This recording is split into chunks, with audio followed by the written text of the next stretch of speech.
Hey, what's going on, Gouges and Gouges? This is Good Gouging Greg, and I'm back with another video. And today I'm going to be making chicken piccata. And I have made it before, but I haven't made it since I was in like culinary school. And I was kind of reminded of it when I was watching this other YouTuber, Mr. Make It Happen. And I really like his stuff. I'll throw, a link in the description of the video that I saw of his version of it.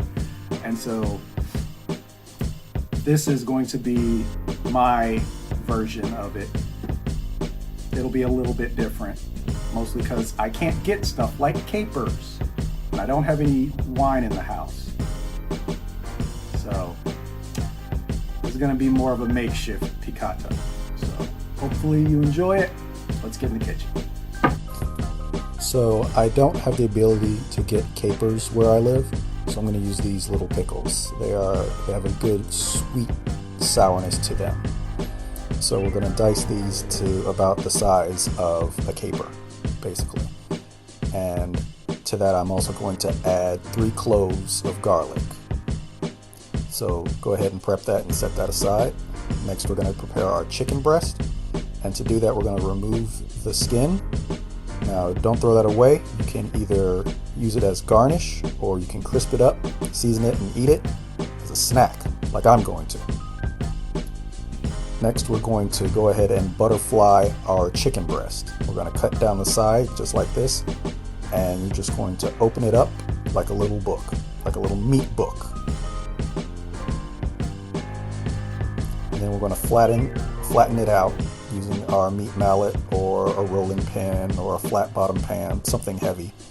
And you're just trying to even out some of the thicker parts and spread it out so that it cooks evenly and remains tender and juicy. And if you need to spread it out more, you can do like this sideways hammering that I'm doing.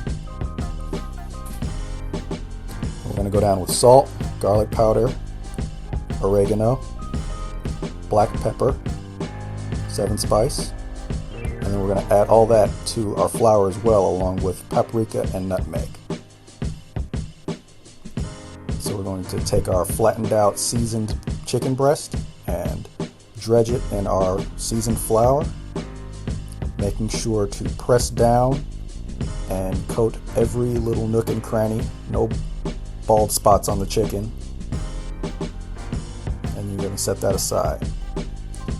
And to prep our pan, we're going to set our chicken skin in there in a cold pan and render out all the fat. And after you render all that and it's nice and crisp, you can season it up and eat it. And to that fat, we're going to add a bit of margarine and some olive oil, or you can use butter. I don't have butter. And we're just going to fry that chicken in the fat of its own skin and a little bit of butter and olive oil, and take a break to eat that skin. It's good, isn't it? Yeah, I thought so. Okay. Next, you're going to go ahead and flip your chicken. You're going to cook it on both sides and make sure you get a nice brown, even crust on both sides. And I forgot to add Parmesan cheese to the breading, so I just went ahead and sprinkled it on top and continued frying. So right there I put in a little bit of whiskey because I don't have wine, and you're just going to deglaze your pan and get all those crispy, delicious brown bits. And you're going to add about a 1/4 cup of water to that, and I can't really get stock out here, so that's just a vegetable soup base. You can use bouillon cubes or something if you can't get chicken stock, and you're just going to stir that and let that cook for a bit on a nice simmer. Now we're going to add our main components. Stir that in and let that cook for a little bit, and add a little bit of lemon juice. so much flavor in there, I figured why not go ahead and cook our asparagus in there. We're not going to leave it in there for too long. We're just going to blanch it. And you can go ahead and get your pasta ready. I've got some homemade pasta here. Next, you're going to remove your asparagus if you put it in there, and you're going to add a little bit of cornstarch slurry to slightly thicken it. You don't want a gravy, you just want it to be able to coat a spoon a little bit. So add it only a little bit at a time. And to prep our pasta, we go ahead and add Parmesan cheese to that too. You probably want to use the real stuff. Some olive oil, some basil, and some minced garlic, using tube garlic, and a little bit more margarine or butter. I'm just going to toss that together.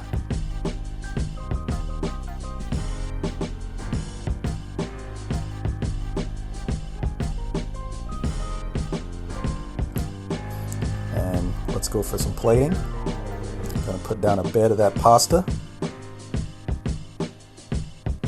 Nice soft noodly bed for our big thick boy chicken, and some of that gorgeous sauce. Just watch it cascade over that chicken. Looks delicious.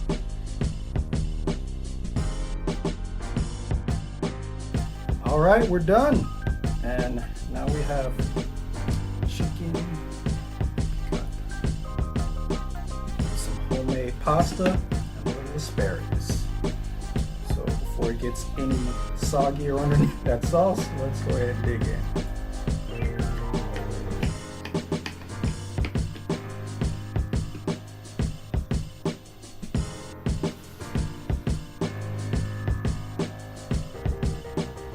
Chicken, sauce, some garlic.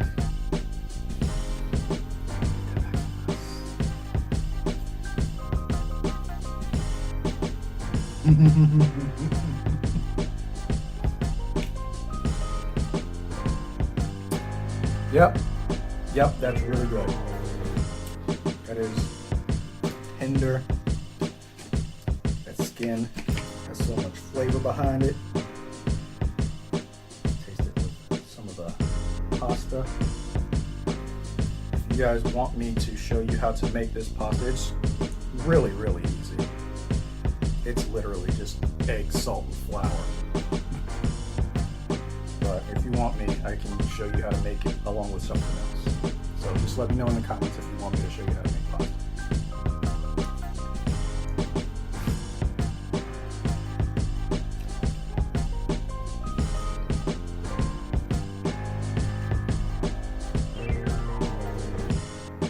Yeah, that's insane. That is too good. So, oh my goodness. I hope you guys give this a try. Hopefully you can get capers and white wine and stuff. I mean, I can get white wine, but I figured I'd make it with what I have in the house so I can show you it can be done. Capers, you know, are basically just pickled. So these work really well. And pickles and fried chicken go great together anyway. So I hope you guys give it a try. It's amazing. So I will see you guys next time. Take care. Later. Hey, what's going on, gadgets and gadgets? Oh my. Hi.